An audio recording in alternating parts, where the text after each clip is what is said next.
अग्निवीर योजना को लेकर दिन भर सर्वाधिक चर्चा, सवाल, बवाल और डिबेट रही।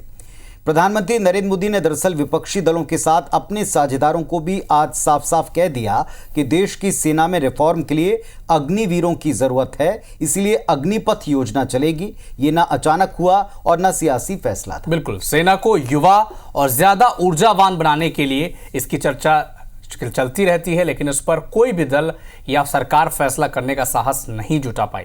विपक्ष अब भी ये कहकर हमलावर है कि हमारी सरकार बनी तो 24 घंटे में स्कीम बंद होगी। क्या है ये पूरा मामला और पीएम मोदी ने क्या कुछ कहा, इस रिपोर्ट में आप देखें।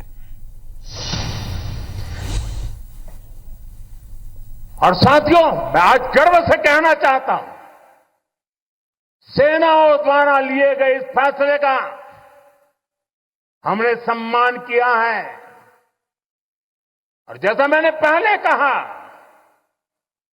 हम राजनीति के लिए नहीं, राष्ट्र नीति के लिए काम करते हैं।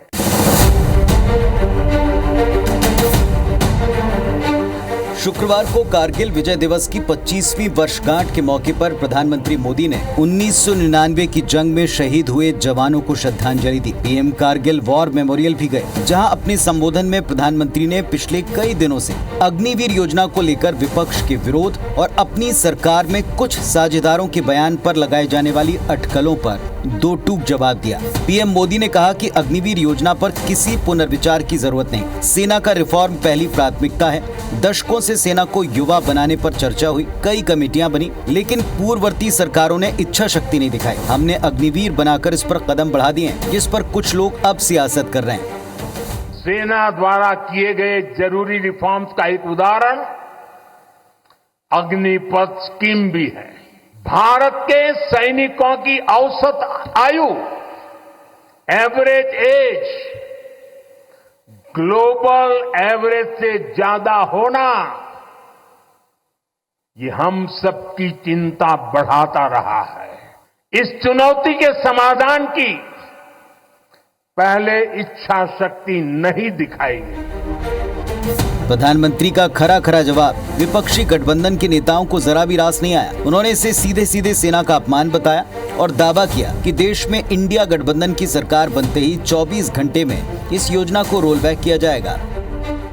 कि भारतीय जनता पार्टी की सरकार ने अग्निवीर की जो व्यवस्था की है, जिसमें है कि 4 साल के लिए सेना में रहेगा, उसके बाद घर पे जाकर क्या करेगा, पकौड़ा बेचेगा। और जब इंडिया पार्टी की सरकार आएगी, 24 घंटे के अंदर इस व्यवस्था को खत्म करके रेगुलर भर्ती करेंगे और सेना का सम्मान बढ़ाएंगे। जीवन का कोई यापन का साधन नहीं, पेंशन नहीं, सब कुछ साबित हो चुका है, तो मैं इस अग्निवीर योजना समाप्त करने योग्य हूँ। इधर प्रधानमंत्री के बयान पर मध्य प्रदेश छत्तीसगढ़ के सियासी गलियारे में भी एक बार फिर अग्निवीरों को लेकर बहस तेज हो गई है। अगर अग्निवीर योजना भारतीय जनता पार्टी के लिए और उनकी सरकार के लिए, अगर मोदी जी के लिए अच्छी है, तो फिर युवाओं को क्यों नहीं समझा पा रही है?